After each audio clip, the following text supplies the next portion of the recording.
nandito sa kanilang pasugo, sinasabi nila, a true preacher therefore shall recognize no other basis and authority except the Bible.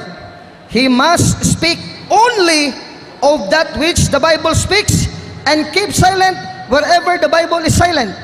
By Minister Divino A. Ledesma, pahina 15 July August 1982, Pasugo Magazine.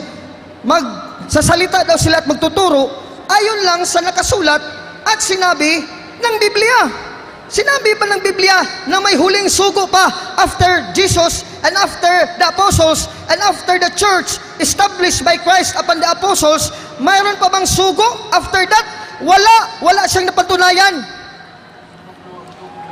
Saint Paul did not establish a local church in his own in Romans 16:16. He was only extending the church founded by Christ in Matthew 16:18. While unlike Mr. Felix Y. Manalo, he established the church in the Philippines. He is the founder, according to Pasugo Magazine, page 18 and 19, 1964, page 5.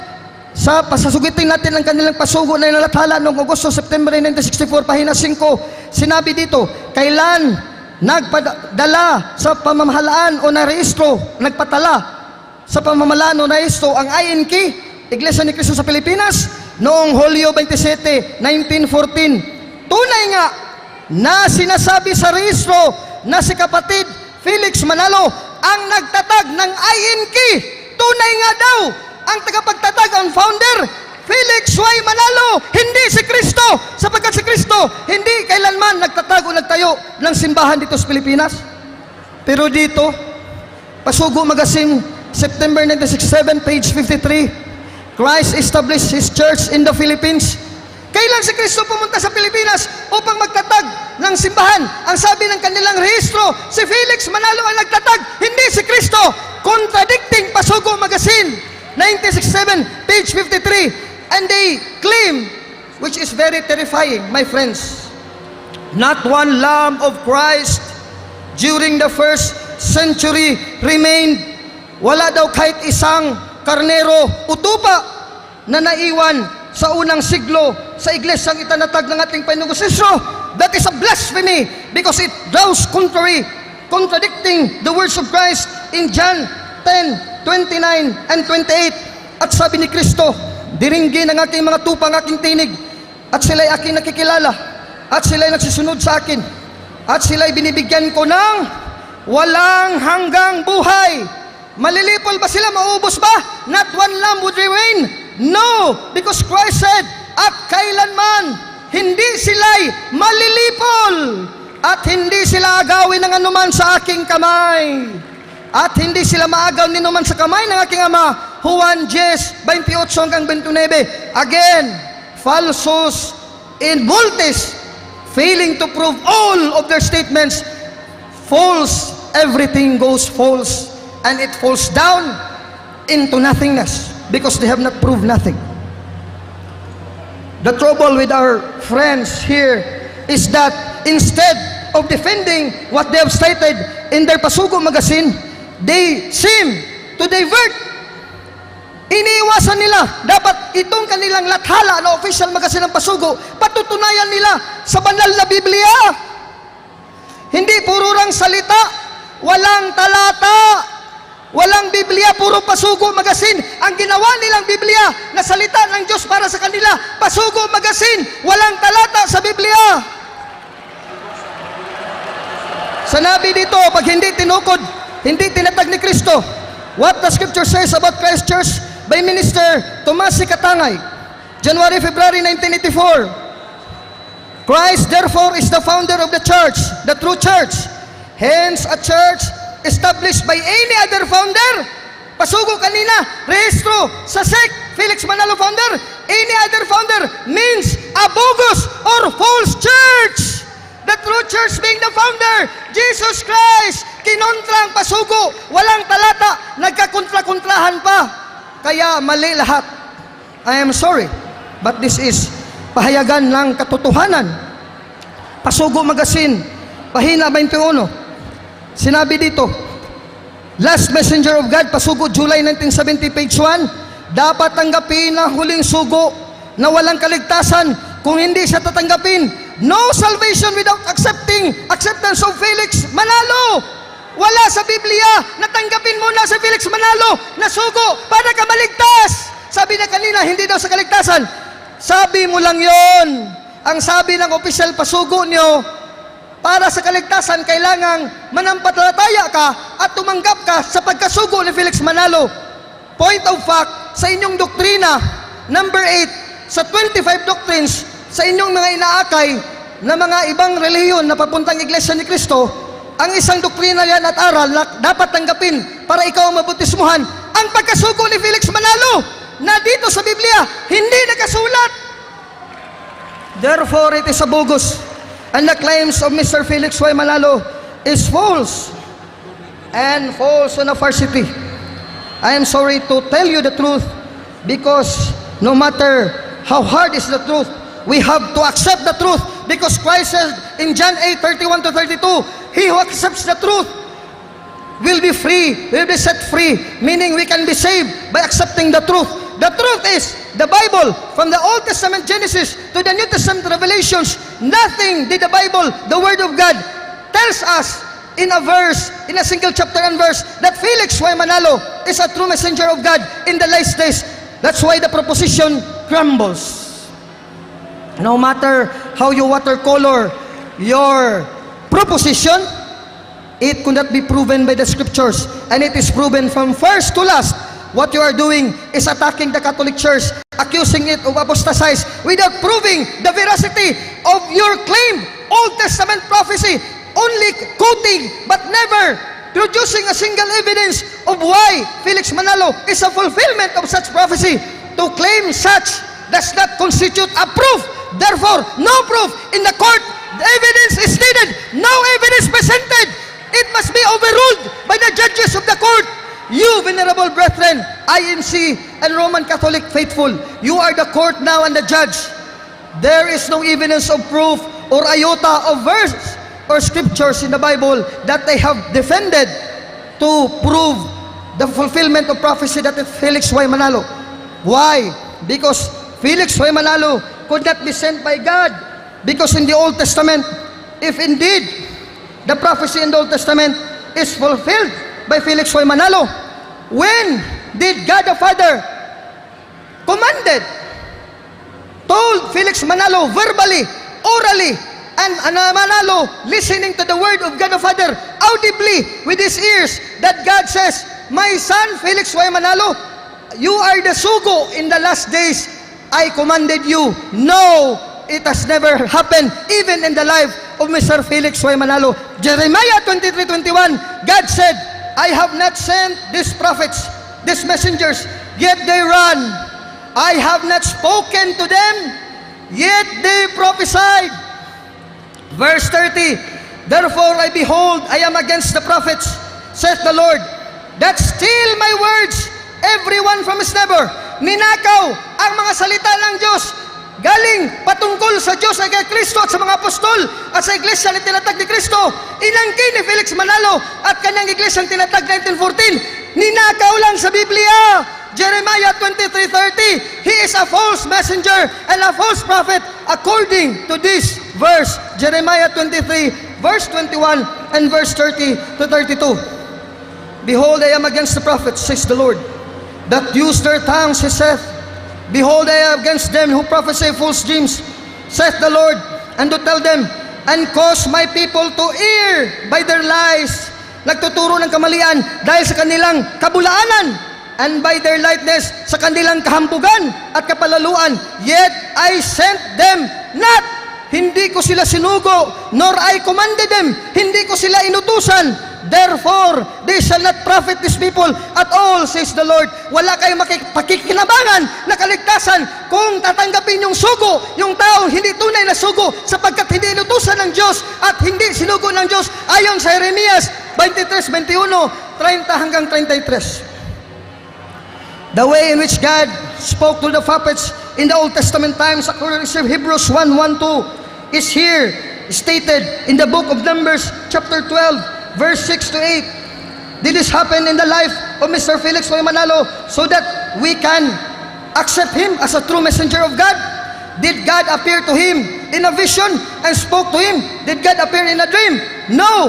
But how did God spoke in the Old Testament times?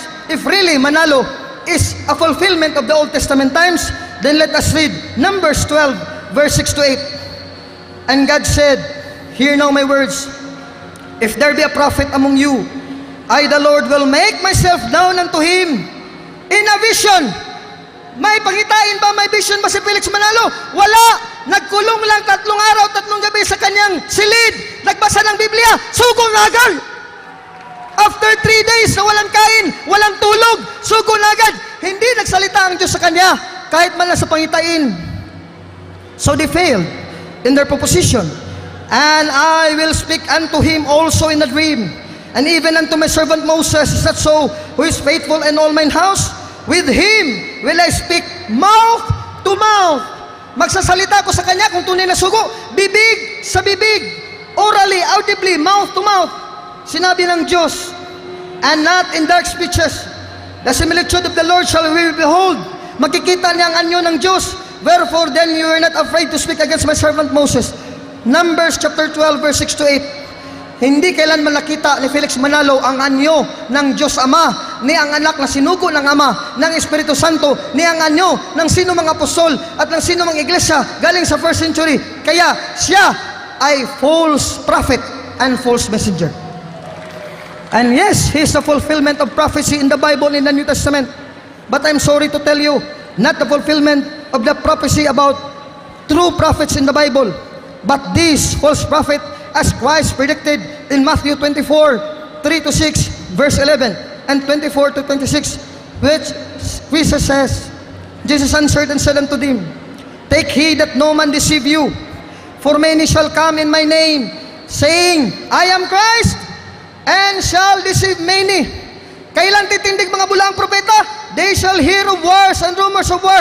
1914, kasabay ng pagsiklab ng unang dibaan pang mundo, pang daigdig, lumitaw si Felix Manalo, bulaang sugo at propeta, ayon ni Kristo mismo na nagtatag ng iglesia, Matthew 16:18, na hindi magagapi ng kamatayan. Pero dito, bulaang propeta, Mateo 24, 4 hanggang 6, kama verse 11, and many false prophets shall arise and shall deceive many. Then if any man shall say unto you, lo, here is Christ, or there, sa kanila, Church of Christ, Iglesia ni Kristo, papaniwalaan mo ba kung sabihin nila, sabi ni Kristo, for there shall arise false Christ and false prophets, and shall shew great signs and wonders, and so much, that if it were possible, they shall deceive the very elect. Behold, I have told you before, and now I have told you again. Matthew 24, 24 to 26. But the church which he built, Christ promised also in verse 31, this generation shall not disappear until all these things shall be fulfilled. Hanggang itong lahat ng mga bagay na sinabi ni Kristo ay matutupad, hindi mawawala ang henerasyon ng iglesia ng kanyang tinatag. Ephesians 3:21, how can we glorify God and Jesus Christ kung nawala ang iglesia ng kanyang tinatag sa mga kasigluhan at sa mga henerasyon na nakalipas? Hindi po, sapagkat Efeso 3:20-21, unto Him, meaning to Christ and to God, be glory in the church by Jesus Christ. 1914 ba lang? Hanggang pagbalik ni Kristo? Hindi. Through the church by Jesus Christ, throughout all ages. Sa ibang salin, throughout all generations will be Christ glorified through His church. So again, Felix Manalo, his theory of total apostasy is negated by Christ and the scriptures in the New Testament. He misused the words of St. Paul, which the Apostle St. Paul did not intimate in 2 Thessalonians 2:3, because here in this verse, St. Paul did not state total, perfect, and complete apostasy and falling away of the whole church. No such idea. Hindi sinabi ni San Pablo ng buong iglesia matalikod o ang lahat ng miyembro ng tupa ng simbahan ay tinatag ni Kristo. Matthew 16:18 and John 10:28-29, because it is promised, there will only some or few who will apostatize.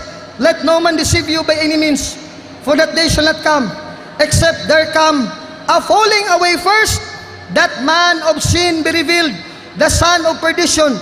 Falling away first, not of the whole church, but only of some. Where? 1 Timothy 4:1-3. The Spirit speaks especially in the later times. Some, not all, not the whole church. 5 minutes. Ilan lang, ang iba lang ang natalikod. Depart from the faith, giving heed to seducing spirits and doctrines of devils. Hindi ito ang buong iglesia. Kaya, napasinungalingan ko ang kanyang sinabi na ang buong iglesia na itanatag ni Kristo sa Mateo 16:8 ay natalikod. Hindi lahat natalikod. Gagawin mo bang bulaan si Kristo ng ating Panginoon? John 10:28-29, Matthew 16:18, Matthew 28:18-20, Ephesians 3:10-21, Ephesians 5:23. Christ is the Savior of the church, which is His body. Tatalikod ba at maging patotot ang kanyang asawang iglesia at pinabayaan ng Panginoong Kristo bilang siyang asawa na lalaki? Hindi magkakaganyan. It is a blasphemy against the prerogatives and the power and authority of our Lord Jesus Christ in the Bible, in Ephesians 5:23-32, because it is stated, simple steps, directly and categorically, Christ loved His church as a husband loved his wife. This is a great mystery. I'm talking about the marriage of Christ and the church. Nag-asawa, naging isa si Kristo na asawang lalaki at ang iglesia ang kanyang asawa, isa na sila by mystical marriage, tapos matalikod. My God, please, venerable brothers, stop your attacking the words of the Holy Spirit in Acts 7:51. These people, like their forefathers, like Arius before them, has attacked the words of the Holy Spirit. Until now, they are hard-headed and will not obey the words of the Holy Spirit in the Bible. Because the words of Christ is the word of God the Father and is the word of the Holy Spirit. Luke 10:16. Christ says about the apostles and the church that He built in Matthew 16:18. He who hears you, hears me, and who hears me, hears also the Father. Where is that? You listen to the people whom Christ sent, the apostles. Did the apostles send Felix Manalo? No! Never in the Bible! Hindi kailanman nagsugo ang simbahan nga itinatag ng ating Panginoon Kristo sa Biblia, sa banal na kasulatan. Lahat ng kanilang ginamit ng mga talata, sadyang pag-aangkin lamang na pawang mga kabulaanan at hindi katotohanan. Kaya dapat hindi tanggapin. 2 Juan 7, si sino man nagdadala hindi sa aral ni Kristo, huwag niyo siyang tanggapin sa inyong pamamahay, kahit kumustahin man, sapagkat kung siya inyong kinumustahin at tinanggap, kayo ay makibahagi sa kasamaan na kanilang ginagawa. 2 Juan 7-11. 2 minutes. 1 John 2:18, this is now the last hour and the last minute. St. John says, this is the last hour, meaning the last times, the last hour. Meron pa bang huling sugo? No! Ang huling sugo, they come out from us, the last hour, because they are not of us. They are the enemies of Christ. They are the Antichrist. Behold, brethren, I now tell you with all bravery, the Antichrist is revealed in this controversy. Be brave, my brother Catholics. And I would ask, my beloved also, Iglesia ni Cristo members, especially yung mga bago palang akay, may panahon pa mga kapatid, brothers and sisters in the Lord, bumalik kayo sa Iglesia Katolika. Pahayag 18:1-4, lumabas kayo aking bayan sa Babylonia, sapagkat darating na ang hukom at ang paghihiganti ng Diyos ay hindi magliliwat. Pahayag 18:1-4. No shouting, please. No shouting. Come back no to the Roman Catholic Church. Tinututulan mo kanina na itanatag ni Kristo. Hindi ang Iglesia ni Cristo sa Punta Santa Ana, Manila, sapagkat inamin ng inyong pasugo magasin dito na hindi si Kristo ang nagtatag at ang itinatag ni Ginoong Felix Manalo is a different church from the church founded by our Lord Jesus Christ in the New Testament. I tell you, my friends, so please be sober and consider the words of our Lord Jesus Christ, that this church here in the Philippines is never known by Jesus 10 seconds. and is never founded by Jesus Christ in the last days. Matthew 7:15 to 21. Please. Behold, there will come false prophets. Time. Please. No shouting, please. No Thank you shouting. very much, Mr. Moderator. Time. So, we will now begin with the cross-examination from the affirmative side by Brother Jose Ventilacion for 10 minutes. Mr. Gitomundo, sabi mo, pag hindi na ordinahan, hindi pwedeng sugo. Tama o mali? Ang sagot ko, within 1 minute, please bear me. Badyo ventilasyon. Kung hindi ordinado na sugo sa bagong tipir, hindi tunay na sugo. Unang Timoteo 4:14, Unang Timoteo 1:18, 2 Timoteo 1:6, Hebreo 6:2, dapat lahat may pagpapatong ng kamay. Gawa 13:1 hanggang 3. At marami pang talata ng banal na kasulatan. Huwag mong tutulan, tanggapin mo ng may pagkumbaba para ikaw ay maligtas. Santiago 1:21. Okay. I have answered the question. Okay. Please refrain from Ito sunod na unnecessary tanong, remarks. medyo mahaba-haba eh. Sino nag-ordina kay Apostol Pedro? Saan sa Biblia inordinahan si Apostol Pedro? Saan mababasa pinatungan ng kamay? Pag hindi mo nabasa yan, hindi pwede palang sugo si Apostol Pedro. Okay. Answer. Listen to the response, please. Please, your kind indulgence, Badyo ventilasyon, I will answer you. Talata lang gusto The ko. word of Christ says to Saint Paul the Apostle, Hebrews 6:2, pagpapatol ng kamay, ang pagpapadala Pedro, gawa, 13:1 hindi hanggang Paul. 3. Sabi ni Pablo Apostol, Unang Pedro. Korinto, 14, Please. 37, Point of order, lahat point ng of order. sinulat ko, Point of utos order. ni Kristo. Lahat ng sinulat ni Pablo, utos ni Kristo. Sabi ni Muli. Pablo, Unang Korinto Muli. 14, 37, nabigo ka. Wrong Ginoong. number, wrong Joe Ventilasyon, number. you failed. Ang tanong ko, hindi No si shouting, please. Pablo. Ang sagot mo si Pablo. Ang tanong, si Pedro. Sagutin mo. Si Pedro, wag si Pablo. Wrong number yung sagot mo. Okay. Wrong number. Let's listen to the response, please. No shouting, please. Answer. Saint Paul says, the gospel preached by Peter, Galatians 1:6-9, is no other the gospel preached by Paul himself. And in 1 Corinthians 14:37, kung iniisip ni naman na si propeta o ayan sa propeta, ay kikilalanin niya na ang lahat ng bagay na ating sinusulat ko, bawang mag-autos ni Kristo. Timoteo 1:18, at tinutulan mo mga salita ng Espiritu Okay. Santo. Okay. Gawa 7:51, kaaway ka ng Espiritu Santo. Okay. Nabigo ka. Tapos Okay. na, tapos na. You failed. Tapos na. Okay. Doon sa maraming talata na ginamit mo, anong talata, isa lang, huwag na marami, na si Pedro inordinahan. Sige, bigay mo yung talata. Saan talata nabasa mo si Pedro inordinahan? Mr. Moderator, I would like to ask for the kind indulgence of Marami kang Radyo Ventilasyon. talata. Please, let me answer 1 minute. Hindi. My answer is, Saint Peter tells us in 2 Peter 3:15, the letters of Paul is also the wisdom of God. For Paul said in 1 Corinthians 14:37, all my letters are the commands of Jesus Christ. Kaya, linabag mo, kinontra mo ang utos ng Espiritu Santo ng Kristo. Kasama ka lang Antikristo. Kaaway ni Kristo. Okay, Juan okay. 7, Okay. 1 Juan 2, 18, 19. Mateo 24, Okay. 4, 6. Next question, please. Next question. No shouting, please. No shouting. Please avoid unnecessary remarks, please. Alam mo, Mr. Alvin, Next believe, question po. ito question ko, may premise mo na. Believe na believe ako sa iyo dahil marami kang talata na binanggit. Ang inihingi ko, isa lang. Saang talata sa New Testament nakasulat si Pedro inordinahan? Simple lang. Isa lang, di ba? Isa lang? Isa lang.